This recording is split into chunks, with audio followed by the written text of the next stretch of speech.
Bonjour à tous, bienvenue dans Flânerie Ligérienne, le podcast du Val-de-Loire. Deuxième émission déjà, un mois après la première. Pour rappel à ceux qui nous regardent, à ceux qui nous écoutent, c'est quoi Flânerie Ligérienne ?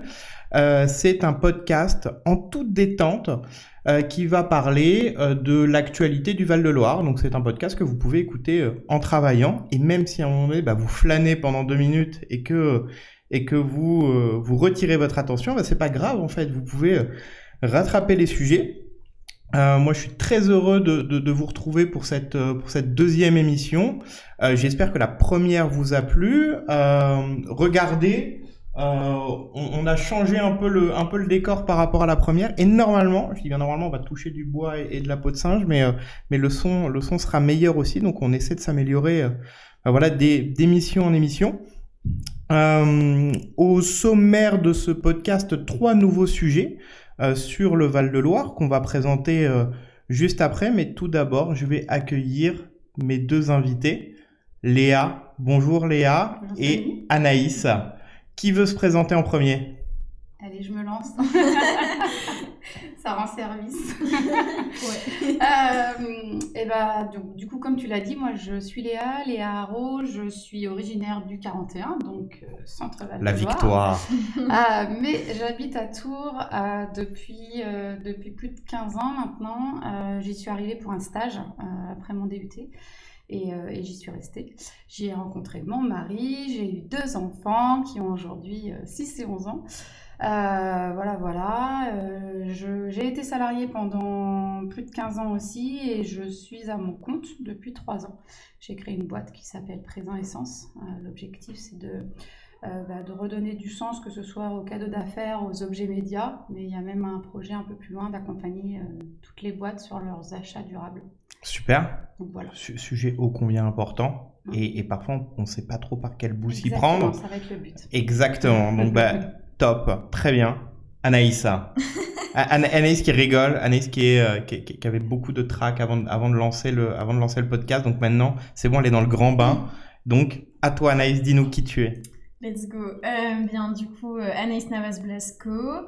J'ai 27 ans et ça fait 2 mois que j'ai monté mon entreprise. Moi aussi, je viens du 41. Très bien, mais dis pas ça avec un air... voilà, non mais faut être fier. Je suis très contente d'être une solognote. Et en plus, du coup, tous les 3. Donc c'est cool. Pour une fois, on est en majorité. C'est ça. Ça fait 9 ans maintenant que je suis sur Tours parce que du coup, j'ai fait mes études supérieures, vu qu'il n'y a pas d'école de commerce sur Blois. Et donc j'ai monté mon entreprise Cenav avec un S pour l'OC, Cenav, et du coup qui est de la communication digitale, création de contenu pour les entreprises avec tout ce qui est data analyse pour mieux communiquer avec des perspectives, on va dire, d'évolution de cible pour les clients. Super, donc ça veut dire que tes réalisations, on peut les voir sur les réseaux sociaux ? Tout à fait, vous pouvez me suivre sur mes pages. Ça se fait très youtubeur professionnel, ça. Hein. Likez, c'est bon, likez, abonnez-vous. On voit qu'on est dans le domaine là. C'est ça. À l'expert là-dessus. C'est ça. Super, merci d'être là en tout cas. Moi ça me fait très plaisir d'avoir deux personnes du 41, mais surtout 2 personnes d'univers pareil différents. 2 femmes aussi. Alors les 2 premières invitées étaient 2 femmes aussi, 2 femmes encore ce mois-ci. Donc mais moi ça me va très bien. Non mais ça me va très bien parce que ça permet aussi de mettre en avant des femmes qui agissent, qui font des choses pour et dans le Val-de-Loire. Donc c'est parfait. On va tout de suite lancer le générique et ensuite on va pouvoir introduire nos 3 sujets.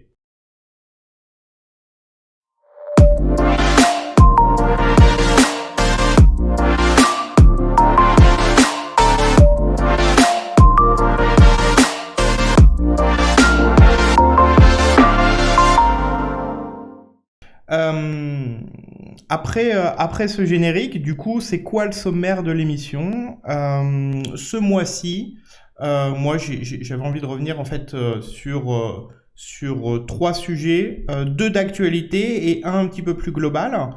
Donc le premier sujet qu'on abordera ensemble, c'est les réseaux d'affaires en Indre-et-Loire. Il y en a beaucoup, il y en a de tout type. Mais c'est comme ça qu'on s'est rencontrés d'ailleurs. C'est exactement ça. C'est vrai. C'est exactement ça. C'est vrai que ça a été notre rencontre. Le deuxième sujet, on parlera de mai à vélo, avec aussi la Loire à vélo en perspective, parce on a une terre où passe forcément la Loire à vélo. Et enfin, sur le focus du mois, ben il n'y avait pas le choix que de revenir sur la foire de Tours quand même. Et ces 10 jours de foire, donc on fera un bilan de cette édition 2024. Peut-être qu'on reviendra un petit peu sur les éditions précédentes, mais voilà, on en parlera ensemble. Donc vous êtes prêtes? On est prête. C'est bon. Et ben c'est parti pour le premier sujet. Les réseaux d'affaires en Indre-et-Loire. Alors, pour ceux qui nous regardent, hein, j'ai une anti-sèche forcément devant moi. Hein. On va pas se mentir. Mais ça c'est le calvaire, ça. Le talent. Moi, j'ai des anti-sèches. Hein. Aujourd'hui, en Indre-et-Loire, rien qu'en Indre-et-Loire, c'est plus de 50 réseaux d'affaires. Il y a les plus connus, il y a Dinabuy, BNI, la CCI pour les généralistes, mais il y en a qui sont aussi ultra spécialisés par métier comme Afterbat, ou les génies de l'immobilier aussi pour le secteur du même nom. Mais depuis quelques années, il y a aussi des réseaux exclusivement féminins. Voilà, et forcément je pouvais pas ne pas en parler. De mémoire, il y a Mampreneur, il y a Tour & Woman de mémoire aussi. Voilà, pour mettre à l'honneur l'entrepreneuriat au féminin et du coup rendre visible des femmes qui agissent et qui font aussi le Val-de-Loire. Moi j'ai une question par rapport à ça, c'est il y a beaucoup de réseaux, mais est-ce qu'il n'y en a pas trop? Est-ce que en fait pour une entreprise qui démarre, c'est quoi les conseils qu'on peut donner? Qu'est-ce qu'on peut dire pour les réseaux d'affaires? Moi, je suis obligée de rebondir parce que tu as évoqué le réseau féminin et forcément, étant responsable de l'antenne justement de Mampreneur, qui est un réseau féminin, je ne peux que prendre la parole. Désolée Anaïs. Non mais tu as bien raison. Toute objectivité va parler du coup. Mais elle a bien raison. Mais alors là, mais soyons subjectifs au possible. La question du nombre, en fait, il y a déjà plusieurs types de réseaux d'affaires. À mon sens, il y a vraiment ceux qui sont ultra business et pour lesquels on va adhérer selon un coût et on vient clairement faire du business. Et puis, il y a les autres types de réseaux qui vont, eux, ne pas avoir un intérêt premier business, mais qui clairement va être plutôt tourné autour de certaines valeurs, comme le réseau Mampreneur. Pour aider à sortir de l'isolement. On va avoir des réseaux qui vont être plus sur la convivialité et clairement quand on s'entend bien avec quelqu'un on a forcément envie de faire du business, donc c'est souvent la conséquence secondaire. Est-ce qu'il y en a trop? À mon sens non, parce qu'en fait chaque réseau correspond à chaque personne. Par contre il y a un conseil, c'est qu'il faut aller les tester tous.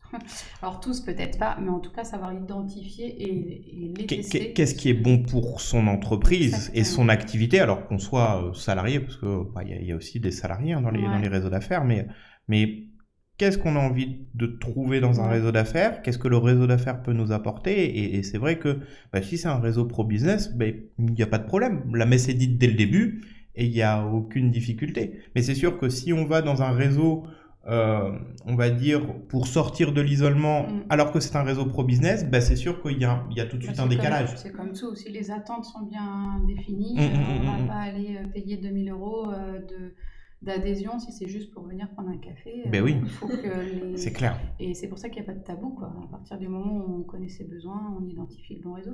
C'est ça. J'approuve le fait qu'il n'y a pas trop de réseaux.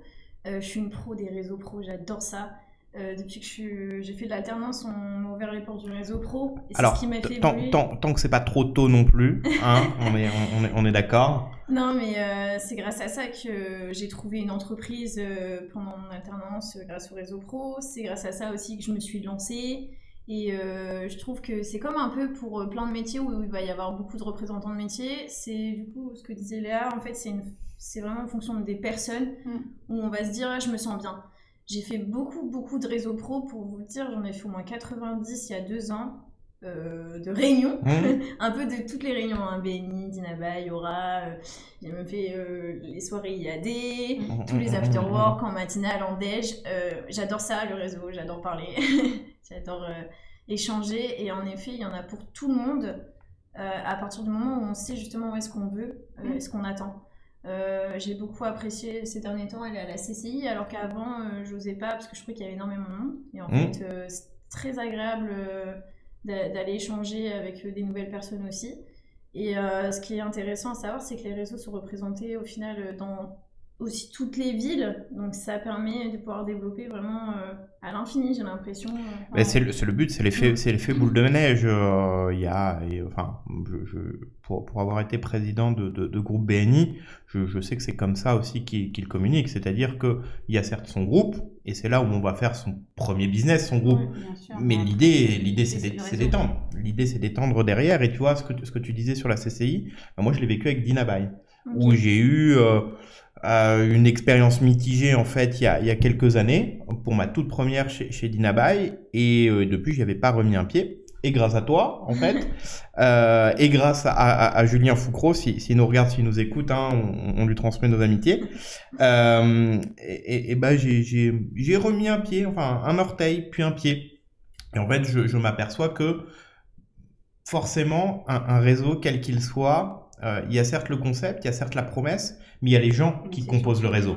Ça change tout. Et ça change tout. Moi, si je parle pour ma paroisse, quand je me suis lancée, 100% de mon business, je l'ai fait par réseau ou recommandation. Il y a ça aussi, des fois, qui est sous-estimé, c'est que certaines personnes disent je sors du réseau et j'ai pas trouvé de client, mais attention, on vient pas forcément trouver un client direct. C'est surtout que chaque personne connaît plein de personnes, et en fait, c'est ce qui fonctionne. Et c'est pas lié à un métier, c'est vraiment lié à une personnalité. Ouais. C'est ça. Et donc, ça permet de faire aussi du commerce avec plus d'humanité, en fait. Ben, c'est le but. Beaucoup aussi. Bien sûr. Être présent de façon régulière. Ouais, régulière. Souvent, on m'a dit que j'étais partout, mais je trouvais ça cool, moi, qu'on me dise ça. Je trouve pas que c'est contre-productif. Après, je me suis rendu compte que pour ma fatigue, c'était contre-productif. D'enchaîner tout ça. Mais la récurrence, c'est super important parce que du coup, c'est grâce à ça aussi que j'ai trouvé mes premiers business, mes premières recommandations dans les réseaux. Tu n'as pas les mêmes échanges avec une personne que tu vois une fois, que 2 fois, que 3 fois, que 4 fois. Et après, au bout d'un moment, tu parles d'autre chose que ton cœur de métier, et c'est en là où l'expertise, elle sort.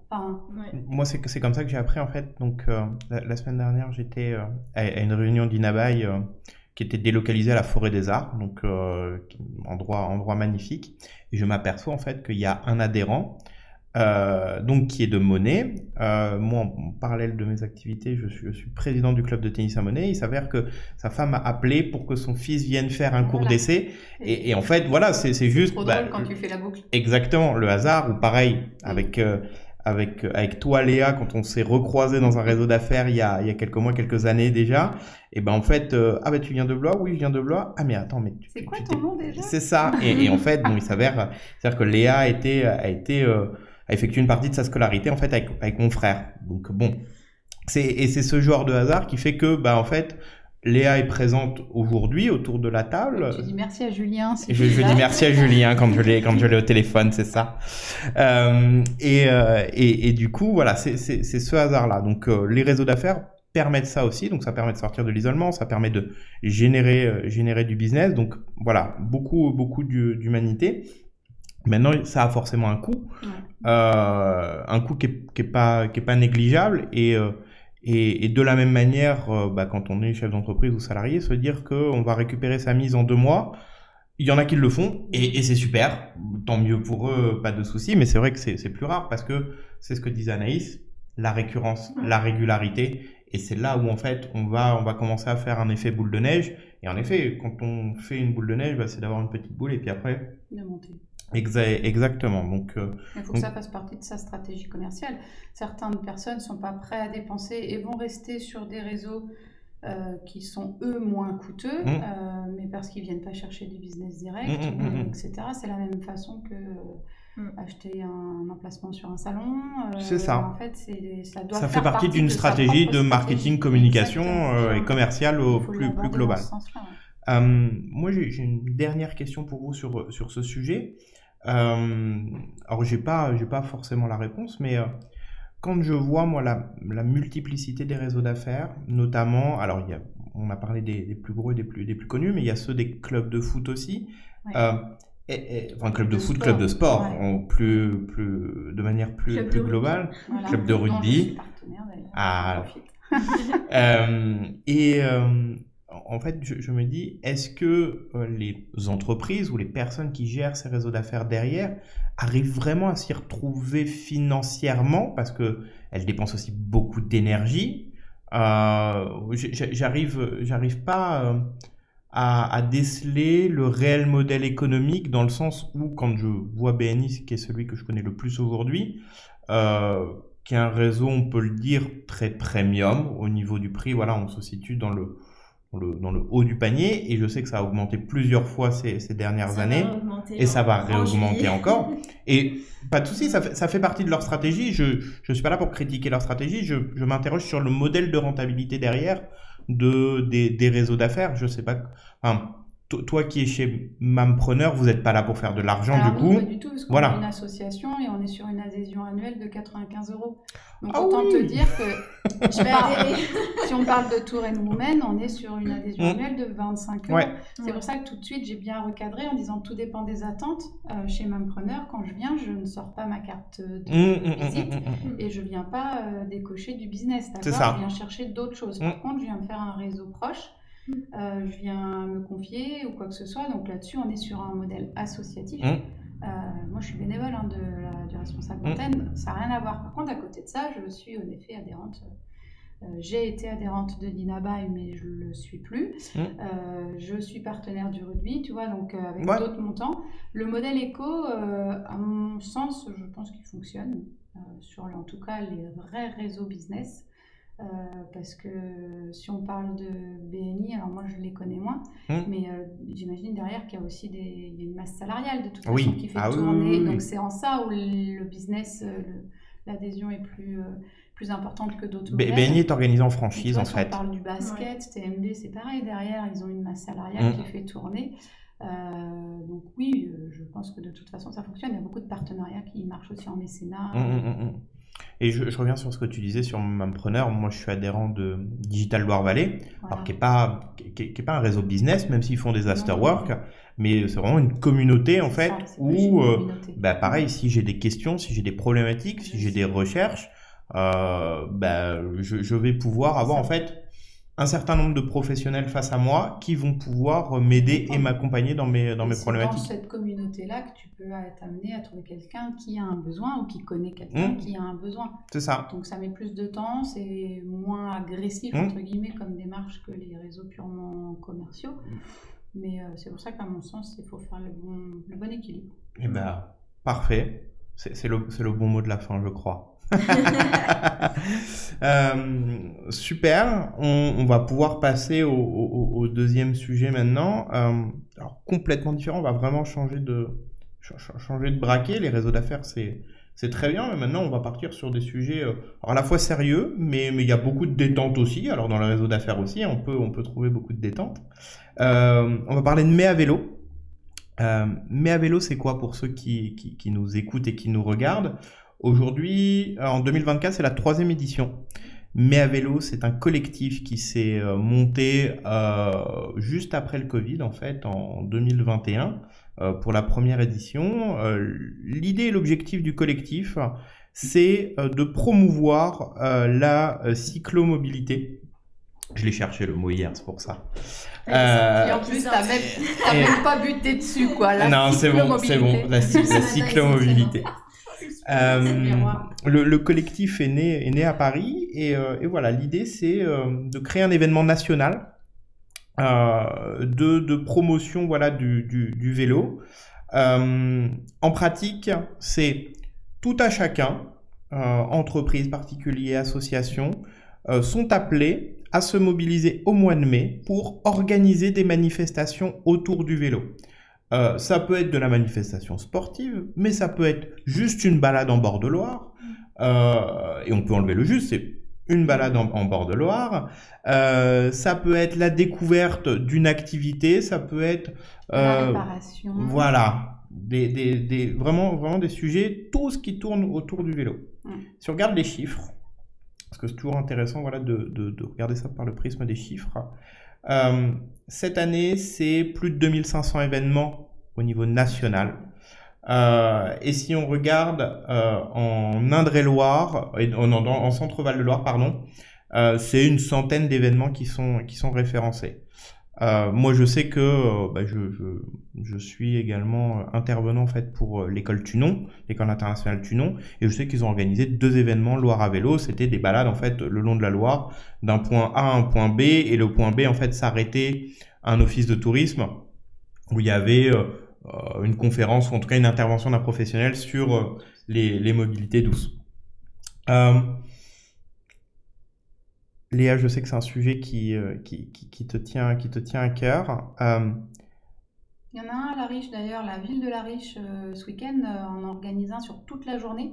Et donc D'accord. ça, c'est le bon exemple entre guillemets parce que pour les plus courageux, j'en ferai pas partie. On attaque, je crois, dès 10h une randonnée de plus de 10 km, donc avec un niveau assez pointu.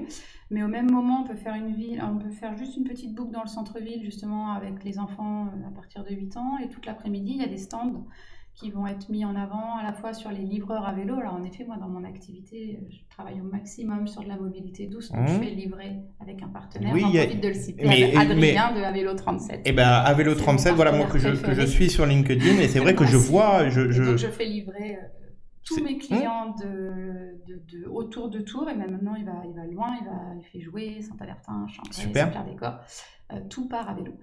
Et il y a aussi un stand avec Véloup. Véloup, c'est du coup une association qui prône le fait qu'un vélo n'est pas un déchet. Je suis sûre que vous avez tous des vieux vélos ou des choses dont vous avez la flemme de le mettre à vendre sur le bon coin, ou parce que rien que parce que les freins, vous appelez Véloup à La Riche. Maintenant ils sont à Tours, et donc du coup ils les récupèrent et ils les remettent à neuf. Et moi-même mes propres vélos, je les achète là-bas directement. Donc il y a un stand à La Riche du coup ce week-end pour expliquer. Et pour donner envie aussi sur les futurs métiers. C'est vrai que le vélo s'est beaucoup développé en sortie de Covid pour de très bonnes raisons, et il faut encourager. Et c'est vrai que quand je vois Vélo 37, quand je vois les systèmes de réparation maintenant qu'on a sur les vélos, avant, moi je me souviens il y a pas si longtemps que ça, mais quand même maintenant un petit peu, les coursiers à vélo, c'était réservé à Paris, et puis ailleurs, ça n'existait pas, quoi. Donc maintenant, sur la livraison du dernier kilomètre, ça devient essentiel. C'est ça. Ouais, c'est vrai. Sur la partie légale, même les villes en ont besoin, les entreprises en ont besoin. Au-delà de la partie décarbonation, j'enlève ma casquette écologique. Non, mais aussi sur le point de vue accessibilité et tout ça. C'est vraiment, on va enlever toute cette partie, on va dire, exactement, qui est nécessaire, indispensable, vraiment, et là-dessus, ce n'est même pas un sujet. Mais si on regarde, en fait, d'un point de vue santé publique, en fait, dès qu'on peut faire 1 km à vélo, 1,5 km, en fait, c'est comme quand on nous dit de nous faire nos 30 000 pas par jour, en fait. Si on peut... Ouais, Canaïs, on serait bienvenus à vélo pour le podcast. Oui, alors... Franchement, t'habites tellement loin. Non, mais... motivé, la campagne. Histoire très vraie, j'ai eu un vrai cas de conscience, moi, quand mes étudiants, du coup, m'ont parlé de mes à vélo, et je me suis dit, mais en fait, qu'est-ce que je peux faire ? Et en fait, moi, dans mon quotidien, malheureusement ou heureusement, en fait, je suis très heureux de vivre à la campagne. Bien sûr, je plaisante. Mais d'un autre côté... Enfin, pour tes allers-retours, mais du coup, tu vas l'utiliser autrement. Ah oui. Tu vas l'utiliser plus pour le côté randonnée, balade. C'est ça. Mais c'est vrai que dans mon activité professionnelle, malheureusement, aujourd'hui, ce n'est pas possible. Ou alors, il faut que je me lève à 4 heures le matin. Mais voilà. Et si on ne peut pas te lever à 4 heures.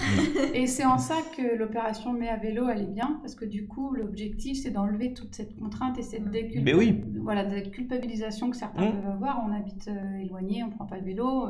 On n'a pas envie de faire du vélo sous la pluie. C'est OK. Mais c'est ça. Du coup, le but, c'est plutôt de se le réapproprier sous d'autres formes. On est tout à fait d'accord. Anaïs, toi, tu fais du vélo ? Pas assez. Allez, pas assez. Pas assez, ça veut dire non. J'ai fait énormément de vélos d'appartement pour ma rééducation. Du coup, j'en ai là. Donc, pour le moment, j'en fais pas beaucoup, mais j'aime bien quand je suis chez ma mère, justement, à la campagne, en faire. Après, j'avoue que vu que j'habite sur Tours, je pourrais en faire beaucoup plus. Quand les Vélib se sont développés, c'était vraiment cool. Pour rentrer le soir, ça fait moins peur. À Bordeaux, moi j'utilisais beaucoup, c'est le V-Cube. Mais oui, super compliqué. Quand il y a des fêtes, surtout qu'il y a des événements guinguettes, etc., à vélo, c'est cool. J'aime bien. Donc, Après, l'idée, c'est pas de le prendre tous les jours, parce que quand c'est une contrainte, mais c'est de se dire, tiens, bah, là, vu que c'est la misère, par exemple, pour aller se garer, bah tiens, je vais prendre mon vélo. Ouais. Et ça, je suis sûre que tu le fais.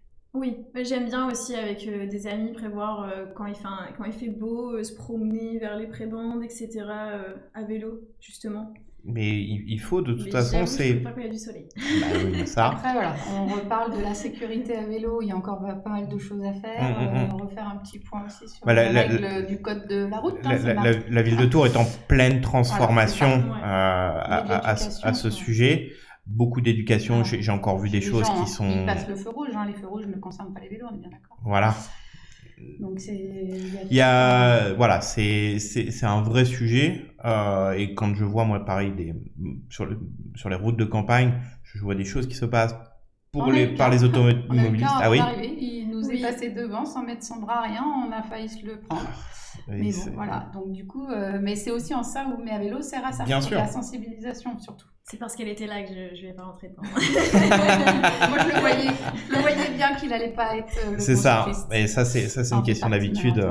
Voilà, faut faire très attention. Et si en fait, pourquoi Mais à vélo, c'est particulier aussi chez nous, c'est que nous, on a la Loire à vélo. On a la Loire à vélo qui passe par chez nous. La Loire à vélo, c'est 900 km de voies cyclables, avec une très grande partie qui se situe en voie verte. Une voie verte, c'est quoi? C'est une voie où il y a que des vélos. Ouais. En fait, voilà, pas de voiture. C'est dédié, c'est vraiment dédié. Et il faut savoir que la Loire à vélo, c'est 2 millions de cyclotouristes par an. Il y a tout un tourisme qui est adapté. Nous, on a la région parfaite. Mais oui. Et en fait, depuis 2015, c'est x2 en termes de nombre d'utilisateurs, enfin de nombre de pratiquants de la Loire à vélo. Et ça, c'est top aussi. Et en fait, on le voit. Moi, je sais qu'il y a beaucoup d'établissements touristiques aujourd'hui qui se sont spécialisés dans l'accueil, en fait, des touristes qui viennent pour la Loire à vélo. Alors, j'en ai un qui me vient tout de suite en tête, c'est le château de Pré à Amboise. Château de Pré-en-Amboise, pour avoir fait quelques réunions d'affaires là-bas, ils n'ont que ça tout au long de l'année, en fait, des Français ou des étrangers, en fait, qui viennent pour la Loire à vélo, et ils ont des garages à vélo qui sont immenses, donc, et ça c'est super, donc il faut continuer ça, en fait, il faut continuer à développer la mobilité urbaine, et continuer à développer, en fait, ce slow tourisme, en fait. Ouais. En fait, on prend le temps. On n'est pas obligé de partir en vacances. Au lieu d'aller à un endroit, on y va comment, en fait. C'est ça. On y va comment? Alors, si on prend le côté un côté religieux, c'est typiquement c'est le Saint-Jacques de Compostelle. Il y a beaucoup d'années, enfin voilà, qui continue tous les ans. Des pèlerins qui y vont, en fait, c'est la même chose en vélo, sauf que là, on va soit prendre la Loire à vélo, soit d'autres itinéraires. Mais c'est de se dire, au lieu d'aller à plein d'endroits en voiture ou alors d'aller qu'à un seul endroit et de ne pas bouger, là, en fait, on fait en vélo et en fait, on se laisse aussi guider par ce qu'il va y avoir sur le chemin. Donc, parfois, ça peut être des jolies bâtisses ou des bâtisses en ruine, mais on se dit, ok, mais qu'est-ce que c'est que ça, en fait? Donc, on se laisse guider par notre curiosité. Et ça, voilà, on peut que l'encourager, mais c'était important en tout cas pour moi, d'amener ce sujet parce que... C'est cool, c'est d'actualité en plus. Mais oui. Ça s'est développé énormément aussi sur le fait que les personnes n'ont plus forcément les moyens de se déplacer loin.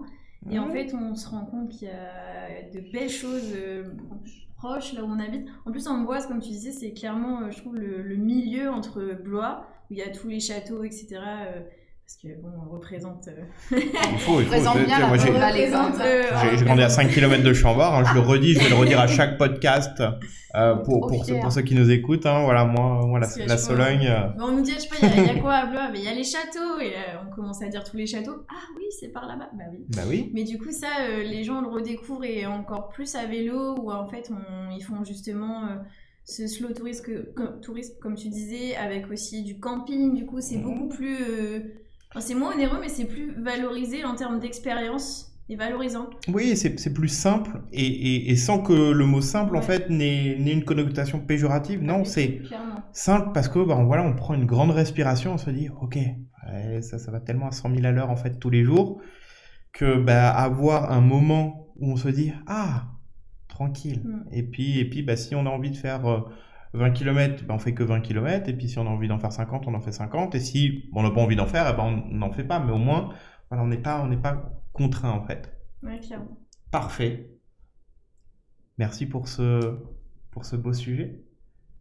On va passer au sujet, alors, je ne sais pas si on peut dire fun, mais en tout cas, Super, celui qui revient tous les ans, en tout cas. C'est celui que j'ai préféré. C'est celui que j'ai préféré. Bah, c'est sûr qu'il est moins fatigant, en tout cas, que de faire du vélo. C'est comme du slow tourisme, mais d'une autre manière. C'est quoi. ça. De stand en stand, on voyage, quoi. Non, mais surtout que, alors, pour ceux qui nous écoutent, on va passer au troisième sujet, donc la foire de Tours. La foire de Tours. Pour ceux qui ne sont pas du Val-de-Loire, comment expliquer la foire de Tours? Déjà, la foire de Tours, c'est sur 10 jours. Avant, c'était un petit peu plus long, mais aujourd'hui, c'est sur 10 jours. Si vous parlez à un habitant de Tours, ou en tout cas qui habite depuis un certain temps à Tours, il va vous dire quoi sur la foire de Tours? Il va dire « pleut à la foire de Tours ». Ouais, c'est vrai que souvent, c'est génial. Il pleut tout le temps. Faut le Il pleut tout le temps à la foire de Tours. Oui. On a d'autres façons de se réchauffer. C'est ça. C'est ça. Donc, c'est vrai, quand on a l'habitude de ce rendez-vous, on se dit tout le temps, il pleut à la foire de Tours. La foire de Tours, c'est à la foire expo, pardon, au Parc Expo. Donc 2024 n'a pas échappé à la règle. Il y a eu une première partie mitigée au niveau météo. Il y a eu un très grand week-end, le week-end rallongé, qui a été très beau, et il y a eu beaucoup de monde. Aujourd'hui, 2024, pardon, ils ont égalé le record de fréquentation de 2023, donc c'est 370 000 visiteurs. Ouais. Alors pas unique, parce qu'en fait ils peuvent pas savoir les visiteurs uniques, mais 370 000 passages, on va dire. Cette année, le thème c'était les Jeux Olympiques. Après, l'année dernière c'était la Corée, l'année d'avant c'était l'Espagne, et avant c'était Covid. Voilà, donc souvent c'est des pays. C'est organisé comment? Il y a la partie, on finira par la partie village gourmand. On va d'abord commencer. On va pas l'oublier. C'est ça. Il y a la halle expo en fait, où il y a des exposants, des marchands de biens, voilà, qui exposent à la foire. Ça va aussi bien du BTP que de la crème à la bave d'escargot. Voilà, vraiment tout est représenté. Cette année, il y avait un hall, je sais plus, le hall B ou le hall A, je sais plus, je sais jamais me repérer, mais en tout cas, qui était du coup dédié aux Jeux Olympiques. Oui. Et où il y avait beaucoup de comités départementaux et de clubs qui étaient présents justement pour faire découvrir l'activité sportive aux plus jeunes, mais aussi aux adultes. Hein. Je dois dire que j'ai fait du volley, donc énorme, voilà, c'était vraiment très bien. Et enfin, la partie village gourmand, qui est un passage incontournable. En fait, moi, c'est le seul que j'ai visité, en fait. Voilà. J'ai fait l'effort d'aller partout, mais ne pas le dire. Mais en fait, c'est ça dépend où on arrive. Si on arrive par la partie village gourmand, jamais on en repart. Si on arrive par l'autre côté, on fait un petit tour. Nous, les jours étaient comptés. Moi, j'ai 2 enfants, donc on ne peut pas aller à la foire sans passer par la fête foraine. Et oui, qui est juste à côté. Voilà, donc on a fait fête foraine, on a fait village gourmand, et on est passé par le stand antillais. Et voilà. C'est ça, donc là ceux qui nous écoutent et qui nous regardent savent très bien de quoi on parle. Généralement, quand on s'arrête devant la cabane à Rome, on y reste. On y reste. Voilà, on y reste. Chaleur, tu l'as dit, il pleut tout le temps, donc franchement, le typhon chez les Acraètes, c'est vraiment les Donc je suis même pas allée cette année dans la foire. Je n'ai aucun doute. C'est la première année d'ailleurs que je rentre pas dedans, mais cette année. Ouais, alors moi j'ai fait un tour de la foire, alors les exposants normaux, puis après je suis resté pas mal de temps moi dans le hall dédié aux Jeux Olympiques, justement parce que j'avais le comité d'Indre-et-Loire de tennis qui était là-bas et qui faisait en fait une très jolie animation, et tous les comités ont fait de très belles animations. J'ai pu faire du golf, j'ai fait du volley, il y avait du rugby, il y avait du basket, du tennis. Oui, il y avait du tir comme du tir à la carabine, mais en fait voilà, il y avait un stand de tir où c'était en laser, mais vraiment et j'ai trouvé moi, alors l'année où c'est les pays, en fait, c'est très bien et c'est très chouette aussi parce qu'on découvre une culture. C'est peut-être moins participatif, ça se trouve. C'est ça. Moi, je trouve que cette année, je suis arrivé dans ce hall en fait avec mes amis. En plus de ça, moi, j'avais pas mon enfant avec moi, donc c'est vraiment une sortie entre amis. Et on s'est dit, oh, un terrain de jeu. Et ça, c'était très chouette. Et du coup, bah, en fait, on a pu passer cette fin d'après-midi là-bas avant justement d'aller au Ok. village gourmand. Donc, on a dépensé les calories Ouais, avant c'est d'aller ça. en reprendre à côté. Et, euh, et je fais un lien, moi, juste avec le sujet d'avant, c'est que cette année, et je sais que la municipalité de Tours et la métropole essaient d'amener de plus en plus de lignes de bus. Ils ont Oui, augmenté beaucoup l'accès. l'accès, en fait. On a mis en place énormément de bus, C'est ça, c'est ça. Donc, navettes. et ça, c'est Ah c'est oui, très parce chouette qu'avec aussi. le temps fabuleux, on a toujours ces problèmes de parking, de bouillasse, C'est etc., ça. etc. Donc La là, mairie est intervenue en urgence d'ailleurs parce que il y avait des crevasses. En fait, il y a quelqu'un qui a fait un TikTok. Je suis tombée dessus parce que l'algorithme fait Mhm. sur Tours et tout. Et ça m'a surpris de voir un TikTok sur le parking Eh ouais. désastreux Des expos. du Non, parc non, mais des c'est. expos. Mhm. L'astuce, c'est de se garer au carrefour. Mais ou de venir en bus, en effet. Ou de venir en Et bus. tu peux repartir après avoir profité du village gourmand sans aucun souci. Donc C'est ça. vrai que- C'est vrai. C'est vrai. Ou avoir Tiens, un SAM. allez, l'année prochaine, on y Moi, réfléchit. moi, j'avais un SAM et c'était Bah, c'est très bien. pratique. C'était très pratique. C'était très pratique parce que bah, c'est toujours une très jolie ambiance, la foire Ouais. de Tours. On se laisse vite porter. On se laisse vite porter. Voilà. Après, d'un point de vue, si on prend un point de vue économique, bah, les fortunes sont diverses en fait sur les stands. Il y a des stands, alors j'allais dire incontournables, mais en fait qui sont très connus. La cabane à Rome, ou si on va, pareil, il y a des brasseurs de bière locaux. Il y a la petite messe où il y avait Ouais. beaucoup de monde. Tellement découvrir des nouvelles choses. Et ça, c'est super. Ouais. Ça, c'est une vraie super. richesse, hein. Que ça soit au niveau nourriture, au niveau boisson, Oui. avec ou sans alcool, hein, peu importe. Oui, Mais il y a on vraiment. est bien au niveau des stands. Ouais. Ouais, on mange bien, on boit bien, on passe un très bon moment. Je sais qu'en plus, alors je sais pas si ça y était déjà l'année dernière, parce que moi j'y étais pas l'année dernière, mais il y avait une scène quand j'y étais, une scène musicale. Alors il y a une boîte de nuit avait un stand là-bas, qui du coup, voilà, avec une piste de danse. J'ai même pas vu. Et il y avait une scène C'était musicale un- rock. Ah. Moi, quand j'y suis allé, c'était un groupe de rock qui y était, et comme un concert. Donc en fait, ils ont amené aussi beaucoup de choses sur ce sujet-là. Ouais, c'est franchement un événement incontournable de toute façon, Ouais. au-delà de Tours. Ah, mais La région. je me Ouais. souviens plus jeune, en étant à Blois. Alors il y avait la fête foraine à Blois, c'était très bien. Mais en Ouais. fait, Ça n'a vraie rien fête- à voir. la vraie fête foraine, c'est Tours. Bien C'est sûr. Ouais, Tours. clairement. Non, mais au-delà. Ouais. Et alors je sais pas si vous avez vu ça, mais moi j'ai vu beaucoup de familles. Ah En oui, fait, mais c'est ça, en fait, c'est que c'est accessible de toute typologie, tout Ouais. âge. Et en fonction de la journée, parce que du coup, j'y suis allée tous les jours. Voilà, je fais tourner. Et très la bien, boutique, tu quoi. fais tourner Je fais l'économie tourner- locale. Déjà de 1, j'y suis allée parce que justement le réseau pro fait que je suis venue soutenir des personnes qui avaient un stand, notamment Tourangoul. Et Mhm. j'ai rencontré du coup d'autres personnes parce qu'après on finit à boire un petit coup après. L'abus d'alcool est dangereux pour la santé. C'est ça.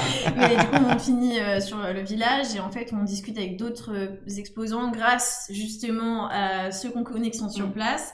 En plus, ça finit pas si tard parce que même si on fait la fermeture, comme moi, entre minuit et demi, 1h, ça ferme. Mais du coup, en fait, en fonction du temps de la journée, j'y suis allée un peu tout le temps, soit un peu le matin, soit un peu le midi, soit un peu l'après-midi pour rester au soir. Mais en fait, il y a des familles tout le temps. C'est pas la même ambiance, mais malgré Ouais. tout, t'as toujours, comme Ouais. tu dis, de Mais tout c'est âge, à Mais n'importe ouais. quelle heure. C'est C'est super ça. après devant les concerts, voir toutes les générations danser. C'est clair. C'est une vraie richesse, hein, ça, pour le coup. Et, C'est bien, j'aime bien. hmm. J'aime beaucoup. Puis il y a plein de nourriture, ça c'est trop bien. Ah, parfait. Il y a le Teke qui est là-bas aussi, qui est très bon. C'est ça. Du coup, toi, tu y allais cette année? Oui, Ouais, j'y oui, suis c'est allée ça. cette année, du coup, sur une période où il faisait pas très beau. Et c'est pareil, moi j'y vais avec mes enfants et à aucun moment je me sens en insécurité, par exemple. Alors, il y a la foule, donc en effet, on fait attention. Bien Mais sûr. on peut vraiment vagabonder, peu importe. Et Ouais. du coup, je regrette à vous entendre de ne pas m'être organisée mieux pour être dans le village des JO, parce que pour le coup, ça leur aurait plu. Ouais, Mais c'était très jusqu'à sympa. présent, en effet, sur la partie très foire de Tours, exposant business, j'y allais sans eux parce que eux, ça les barbe. Bah oui. Alors alors que du coup, là, c'est vrai que j'ai pas pris le coche des JO. Mais C'est ça. Ça m'a surpris cette année, il y avait, ou alors j'avais pas fait attention les autres années, mais il y avait on pouvait tester la plongée aussi. Oui, il y avait en effet, c'était très impressionnant C'est parce que dingue. du coup, ils avaient mis ça. Tu pouvais tester la plongée, tu viens avec Mais ton maillot. non, et il y t'avais avait grand un bateau. espèce d'énorme conteneur sur Transparent. un camion transparent et on pouvait tester de la plongée et tout. Il y avait des C'était combinaisons, extraordinaire. Ouais. Ah, donc, il y a C'était avec vraiment- l'armée? Je sais Je sais pas. plus. Je sais pas. Je sais plus non plus. Mais c'était C'était fou. ouais, Ouais, j'imagine. c'était assez extraordinaire et du coup on arrive là donc sur le côté voilà très exposant juste avant la halle gourmande et on voit un Ouais, ce smirmorque. gros bac, là. C'est Oui, ça, un smirmorque avec comme un aquarium et puis des gens qui plongent dedans. On se dit bah c'est quoi ça? Et J'ai même testé l'escalade. Je prêche ma paroisse. mais tu as bien le droit et tu as bien raison. Tu as bien raison. C'est la vie. Moi aussi, je suis une drapeuse. Bah voilà, parfait. Mais là, c'était en voie et c'était sur une petite voie pour les enfants et je trouve ça trop cool de faire, de montrer ce sport qui devient de plus en plus visible, qui est représenté au JO, tout ça. C'est très impressionnant l'escalade. Si on peut faire une digression, moi l'escalade au JO, les parcours de vitesse Oui. quand ils doivent grimper en fait telle hauteur Sur et, X. ouais, Ils sautent. et ils partent en même temps. C'est très impressionnant, Ouais. je trouve. C'est très Bah, c'est impressionnant. aussi la force des JO et le fait que ça soit en France, c'est que ça va enfin pouvoir mettre le focus sur tout un tas de sports. Oui. On n'a pas que les sports liés aux Coupes du Monde de foot, de rugby, il y en a c'est ça. plein d'autres. Puis en plus, il y a tout le côté handisport. Oui. Là, du coup, je dérive, mais je sais que mes enfants à l'école ont eu la visite d'handisportifs. Et du coup, Super. c'est génial Ah, mais de c'est. pouvoir le faire dans ce contexte-là. Bah, le comité départemental, en tout cas dans le 37, je connais pas les autres, mais milite beaucoup, fait beaucoup d'actions auprès des entreprises et des établissements scolaires, justement, bah, pour présenter les différents handisports, le sport adapté, et ça c'est très chouette, c'est très très chouette parce que bah, du coup le sport On parlait c'est des du valeurs, vélo ça qui rassemble. permet de faire du bien au bien-être, le sport aussi. Ouais. Mais Et voilà. vu que c'est ce que tout le monde recherche aujourd'hui, Et- sortir du cadre métro boulot dodo Mais et Clairement. course à l'argent, du coup, voilà, il y a d'autres façons. La foire, elle l'a permis justement. Ça donne beaucoup de visibilité à plein de sports ou de choses qu'on ne connaît pas d'habitude ou on s'intéresse pas parce que c'est pas dans nos sphères. bah oui. Comme j'adore me promener au niveau des jacuzzis. Je sais que j'aurais pas de jacuzzi parce que je vis en appartement, mais quand il a fait super chaud, j'ai adoré mettre mes Et les bulles, Non, mais ça c'est- détend. C'est vrai, bah, du coup, oui, c'est la foire en fait. Et du coup, il y a des choses qu'on ne voit pas partout parce que, Bah oui. parce que je parce ne que- m'arrête pas tous les jours dans un magasin C'est qui pas vend que dans des un jacuzzis. magasin Mais exprès. clairement. Voilà. Exactement. Et bah là, en fait, je me dis, mais il y a des choses qui ne seront peut-être jamais accessibles, mais c'est pas grave. J'ai ce truc-là de me dire, Camping-car et tout ça. et, Oui. et, C'est ouf. et ça fait une très bonne transition pour la conclusion parce que, en fait, on flâne à la foire de C'est ça. Tours. Mais oui, c'est ça. C'est ça. C'est vrai. On Il vient- est vrai. On vient flâner à la foire de Tours. Mais merci beaucoup, mesdames. Ça va déjà être le temps de se quitter. Malheureusement, j'aurais aimé continuer à discuter des heures avec vous, mais je ne sais pas si ceux qui nous écoutent et qui nous regardent, bon, ils vont aimer. Hein. Peut-être qu'ils en ont déjà marre, qu'ils ont déjà Ils nous décroché. rappellent- Hein. Ils nous rappelleront. Voilà, c'est ça. Un commentaire pour finir, mesdames. C'est quoi votre ressenti? Comment Anaïs, on va démarrer par toi. Dans ma tête, je disais, j'espère que ce sera pas moi la Et première. c'était sûr. Un commentaire? Eh bien, merci de m'avoir accueilli. J'ai énormément aimé parler sur les sujets en fait de l'actualité parce que de un, je suis une pipelette et de deux, j'aime les réseaux pro. Je switch le vélo. Non, j'aime quand même le vélo, mais j'ai beaucoup aimé aussi la foire, donc ça m'a fait plaisir de partager, de parler de ça. Mais je rebondis sur ce que tu dis. Et en fait, les sujets ne sont pas construits en fonction des invités. Pour ceux qui nous écoutent comme ça, ça leur permet de savoir aussi. C'est pas parce que tu ne fais pas de vélo, ou moins en tout cas, et que c'est pas un sujet qui te parle, que tu n'as rien à dire sur le sujet en fait. C'est Justement, vrai. une personne extérieure peut apporter des informations aussi. Et Une c'est vision. une vision, un ressenti, peut-être des a priori que tu vas pouvoir contrecarrer par la suite. Et c'est important, c'est ce que j'essaie d'apporter avec Flânerie Ligérienne aussi. C'est un moment de détente. C'est pas du tout un moment où on parle de sujets avec des experts, même si on peut avoir certaines connaissances. Mais en tout cas, merci de ta venue. Ouais, merci à toi. Léa. Et moi, franchement, merci parce qu'on a bien flâné ce matin. Ça fait aussi partie de l'avantage d'être entrepreneur, de pouvoir s'octroyer ce temps. Et puis surtout, ça confirme qu'on a une région qui est au top, que ce soit Blois ou Tours, on s'en fiche, c'est Centre-Val de Loire. Il y a tellement de choses à partager. J'ai hâte d'écouter le numéro 3. C'est parfait. Et pareil. Alors, pourtant, je leur ai rien dit sur les On n'est pas payé transitions. pour les transitions. C'est ça, hein, Oui, mais abonnez-vous. Et voilà. Abonnez-vous. On Si- le fait naturellement. Et ça va être l'instant promo. Si vous avez aimé ce podcast, si vous avez aimé l'écouter, n'hésitez pas à nous en parler, à commenter si vous avez des sujets que vous avez envie de voir sur les prochaines éditions. On est ouvert. N'hésitez pas à le partager aussi à votre réseau, à vos proches. N'hésitez pas à l'écouter plusieurs fois. C'est toujours bien aussi. En tout cas, moi, je vous remercie, Léa et Anaïs, d'avoir participé à ce second numéro. Merci à ceux qui vont nous regarder, à ceux qui vont commenter et qui nous enverront beaucoup de positifs et beaucoup d'énergie pour la suite. Moi, je vous dis à très bientôt, au mois prochain, pour un nouveau numéro de Flânerie Ligérienne. Merci à tous. Bonne journée.